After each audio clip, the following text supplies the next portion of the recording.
You are listening to the Central Indiana Sports Report, episode number 221.3, the IU Report with Grant Shouse. This week, Grant talks about Coach DeVries fitting in Bloomington and showing up at the state finals, a potential add to the assistant coaching staff, the potential adds in the portal, plus the program letting go longtime athletic trainer Tim Garrell, and some Hoosiers baseball. You're listening to the Central Indiana Sports Report with your host, Greg Mengelt. Grant, welcome back to the Central Indiana Sports Report, coming to you today from Madison Grant High School. We're going to talk a little IU sports, starting, of course, with the basketball team. And you and I, with Michelle and Josh, had a very successful roundtable discussion. And then we brought in Will to play a little negative Nelly, and that was fun as well. Now it's been a week from that. Your thoughts on Darian DeVries as the head coach and what's going on there in the program? Yeah. Before we start, I do got to say that not as spooky in here as I think the last time. Don't know why. Because there are other people in here. There are. The softball team was practicing in the gym. Right. So, I think it's officially set in because he's made his first public appearance as a coach. I got a chance to meet him briefly the other night, and it was good. Just thanked him for coming to the state finals because Archie Miller, when he was hired at Indiana, came to the state finals and never once looked up from his phone. Was on the phone the entire time. Mike Woodson came one time and didn't really want to be there. But Coach DeVries, watching him, because, you pay attention. When those people are there, I don't know about if you would be on press row, but you would pay attention to those kind of people. At least Absolutely, I do. yes. I pay attention Course, to that kind of stuff. Especially, half of the arena's paying attention to him. Yeah, especially me being an IU fan. I want to see, what's this guy really looking for? What's he watching? He's not – he was not at the state finals on Saturday to recruit a player. I don't think so. It was solely there as a PR thing. Absolutely. Show your face. This is the biggest event for high school basketball. You got to show your face. Don't care if you're recruiting a kid or not. You got to be there. And by the way, there are a couple of younger kids who maybe would be great for IU in the future. Hopefully, Jason Gardner Jr. Exactly. from Fishers being one, but Yes. he's being Purdue's going after him hard. They were not there the other night, which I was surprised. I was a little surprised by that, but he did make his first appearance. I thanked him for being there because that to the fans, especially the Indiana fans, that's important. That's really important. It is. To see those people there at games and that kind of stuff. And becoming part of the community immediately is an important step. You are the players are one thing, but the coach is a whole other thing for especially the people of Indiana, especially these basketball crazed fan bases like Indiana, Kentucky, Duke, Kansas, all those kind of schools. Their head coach coming to those kind of things, it's very important to the program. That's important to the fan base. So I think that was good for him to come out to that. He, he's going hard in the portal right now. Got some kids coming on visits. Flory Bidunga, Kokomo guy, got in the portal from Kansas. He put on there a do not contact tag. Doesn't mean he's coming to Indiana, but to the people who don't know, here are some lying factors on him coming to Indiana. Number one, his girlfriend goes to Indiana University. Not that that really matters. It does matter. It is a factor for sure. It is a factor. And Indiana is going to name Drew Adams, I believe, who is an assistant at Cincinnati, an assistant for Indiana.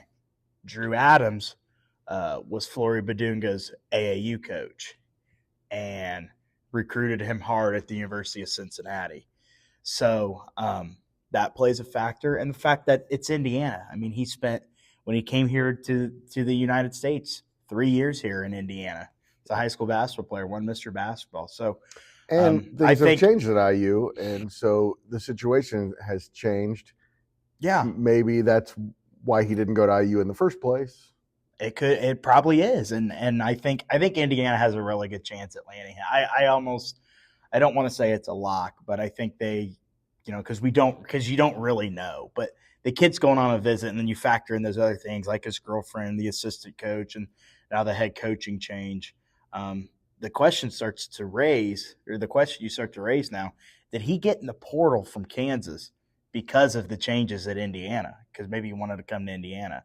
And Indiana recruited him really hard when he was in high school. That I'll give Mike Woodson credit is that they did, they included him on a lot of stuff. You turn on games, he was always sitting behind the bench at games and all this stuff. They went after him hard. But I think he's really thinking about coming to Indiana. I think Indiana's got a good shot at landing him, and that would be what a start that would be, especially to rev up the fan base. If you can land a kid who's not from Indiana originally, but he's a Hoosier. He's a he got his starting roots. He kind of grew up in a sense in Indiana. Right. There's no doubt he's a Hoosier. A lot of spots to fill with this team. Basically, the roster was zero.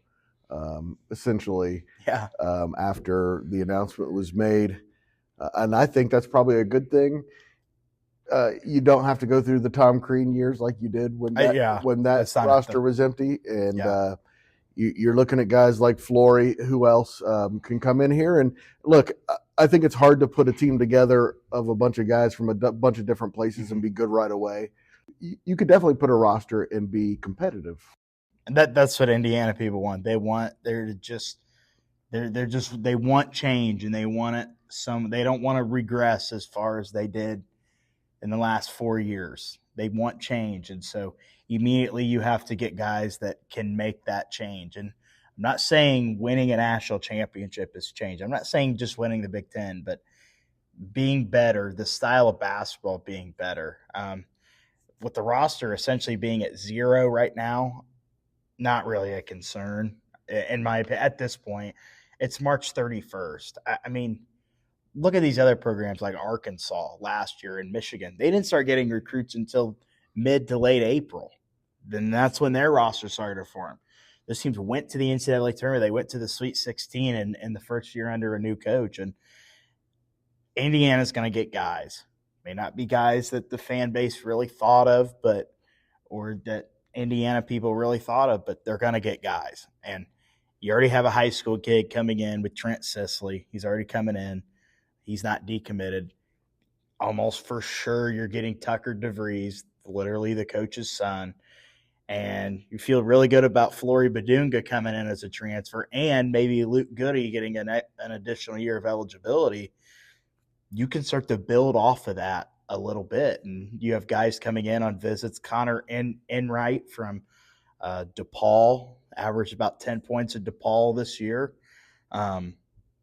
Josh Dix, who is from Iowa, is coming on a visit. He played AAU with Tucker DeVries in high school. Already sounds like a more interesting team than last year. Of course. Of course it does. Maybe not better right away, but more interesting for sure. Absolutely. So that's why I think I don't think it's going to be an immediate impact, but I think the foundation blocks are being laid right now, and so we'll see what they can do out of the portal. This is a crucial time. This is the most important part of the year for college teams. You follow what I'm saying? Absolutely, yes. So no doubt about it. This is incredibly crucial because you have to form a team. That's right. I mean, you can't play if there's no team. And it's the time of year I'm checking the message boards the most. Yeah. I think people, Indiana people love to obsess over things. Of course. They love all fans do. Indiana people especially when there's a coaching change. Yes. Every name's every name possible is being thrown out. And then you make the coaching change, and now we're on to who's going to be the next, who are they going to get out of the portal? We're going to get this guy. We're going to get that guy. Every time, it seems like these fans, every time a kid goes into the portal, immediately Indiana fans, would be a great addition. Exactly. Great addition. 144 kids. Yeah, I mean, over 1,000 kids. Yeah, no, I'm saying the IU fans are going, yeah. Oh, yeah. Yeah. Another guy as well. Another guy I forgot to mention, Ryan Conwell from Xavier, went to Indiana State. He's from Indiana. I think Indiana's also got a good shot at landing him. So lot of positive things to look at, but of course, nothing as of now. I'm sure next week when we do this, things will be changed. I think things will have changed. They will have gotten some kids out of, at least 1 or 2 guys out of the portal.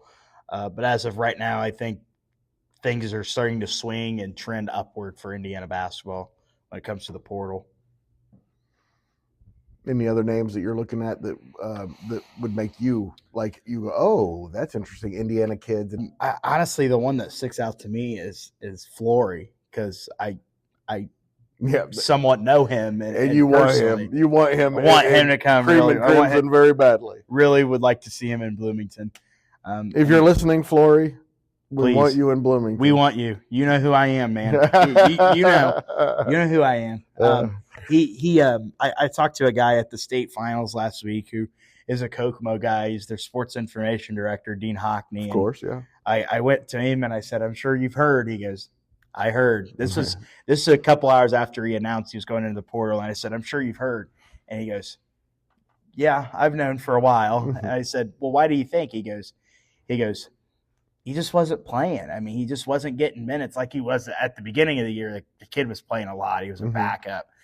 Couple double-doubles early in the season. Yeah, like 10 and 10, something like that. Right. 12 and 10, something like that. And things just started to change, and that's a part of the season. Coaches need that early time. That's why people don't realize. That's why they play these cupcake games.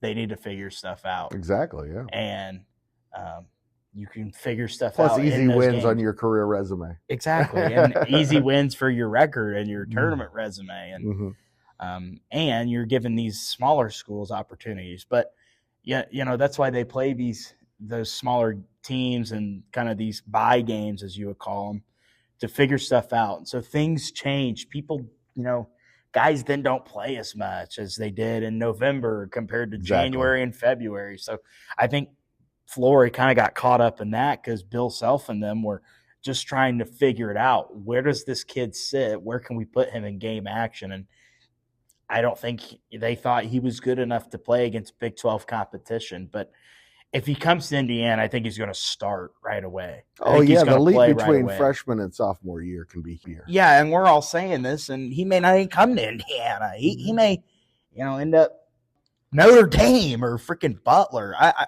don't know. I like the fact that Indiana's, I think, the front runner for this, to land him, but that to me is the one I'm most excited about right now. Him and Tucker DeVries for sure. Tell me what you know about Coach Adams and what you're hearing about the coaching staff. Yeah, Drew Adams was there with Coach DeVries at the state finals on Saturday, so I think one would assume that maybe he would join the staff. I think that's not 100% confirmed, but that's trending upward. Seems likely. Yeah, that would be great to land him, and you could land Flory Bidunga out of the portal. So I like the hire. I know DeVries tried to hire him last year at West Virginia, but it just didn't work out or whatever. I don't know what the deal was, but he couldn't hire him. So they obviously have established a relationship prior. So clearly. And so I think it'll be a good addition, but you got to work on, they got a new strength and conditioning coordinator coming in, Ryan Horn. You just got to fill a staff. It takes time. This stuff takes time, especially you're taking over the program. You've been the head coach for a week and a half. It just doesn't happen overnight. You got to work at it, and they're getting to it. Indiana fans, no need to panic on this stuff because they're getting it figured out. What about the athletic trainer? Yeah, Tim Garl was with the program for over 40 years. I mean, he was literally in the book Season on the Brink. That's how long he's been there. Bob Knight gave him the opportunity to join the program as the trainer back in the early 80s.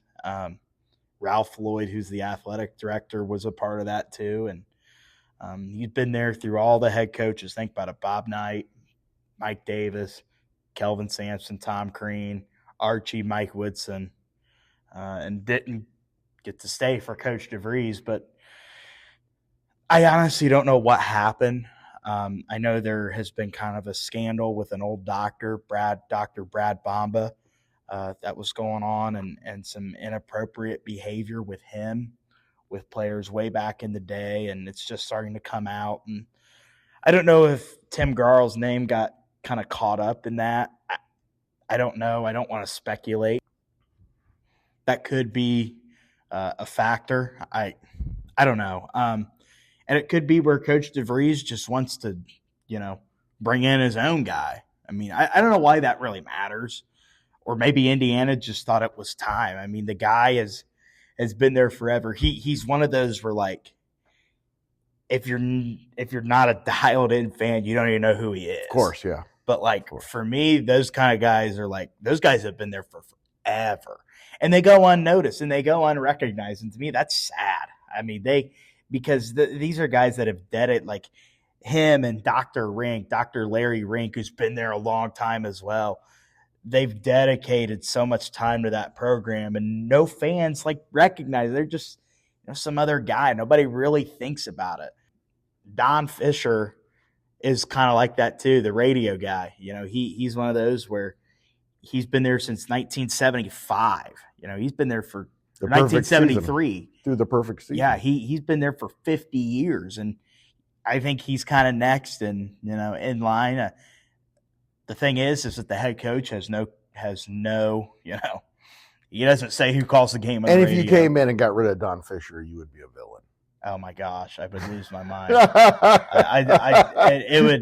I would think about not being a fan exactly, anymore. Yeah. Those are the kinds of institutions you don't mess with, and Don Fisher's an institution. He's one of those guys where he's still really good. Yes, he's still really good. And even if he has fallen, his fastball's fallen off a bit, he's still a part of the program. You want him there, even if even if he starts talking less and less, we want him there. I think in his heyday he could throw a 95 mile per hour fastball. That fastball, he's maybe throwing about 82, 83 now. The fastball's just not as great as it was, but he is one of those guys that's a legend because you grew up listening to him in the car. Everybody who's listening right now, every IU fan in the world, the only person they know is Don Fisher. Yeah, Don Fisher, in my opinion, is on the Mount Rushmore of Indiana University greats. Right there with Bob Knight, and right there with Jerry Yeagley, the old soccer coach who won all those national championships. Absolutely. And those three guys, and if this whole thing works out with Signetti, that's your Mount Rushmore of guys right there. And you have high hopes for that football program. Yeah, I know, but those are kind of the guys. Everybody knows who Don Fisher is. Nobody knows who Tim Garl is, but Tim Garl, worked so hard and put so much effort into making sure these guys were healthy and training these guys and everything. And he did such a phenomenal job with the program over the years. And really, I wouldn't say upset, but I think kind of disappointed to see them lean in another direction in terms of their athletic training staff. Before we go, Grant, I want to talk a little IU baseball. The Hoosiers are only 15-13 right now. Certainly not going to be a team that bids for a World Series this year. But, man, do they have some great young hitters. Corbin Dickerson, his slugging percentage is .742 on the season. He has 13 home runs. He's just a sophomore. So is Devin Taylor, who's batting. We're just looking at it right now.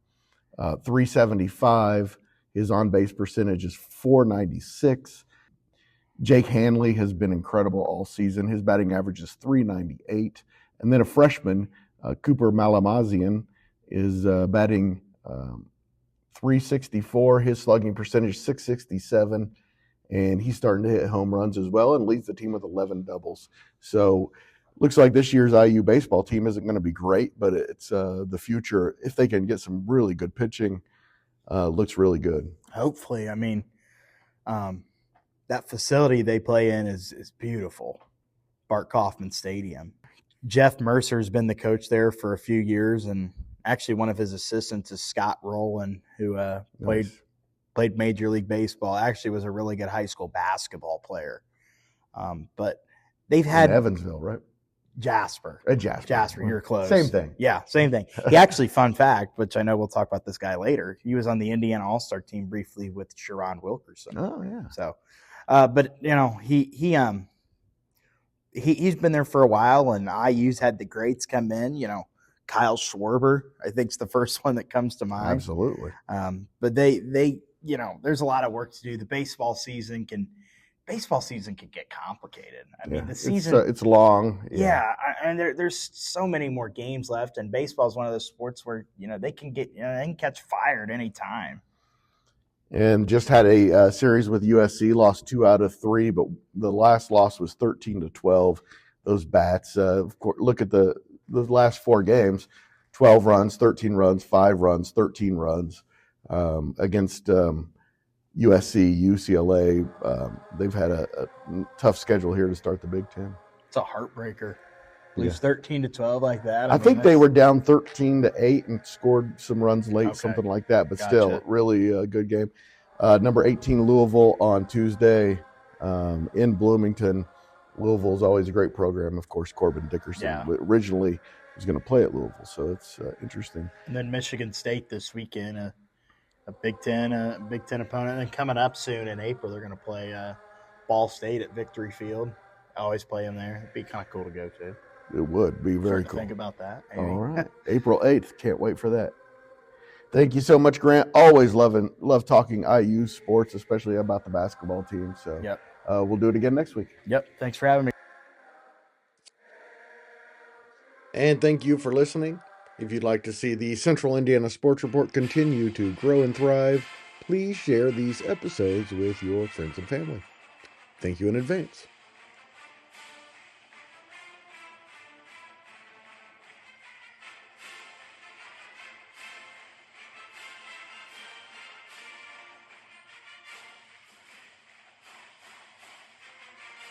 The Central Indiana Sports Report is a product of ITG Media. I'm out, Susie.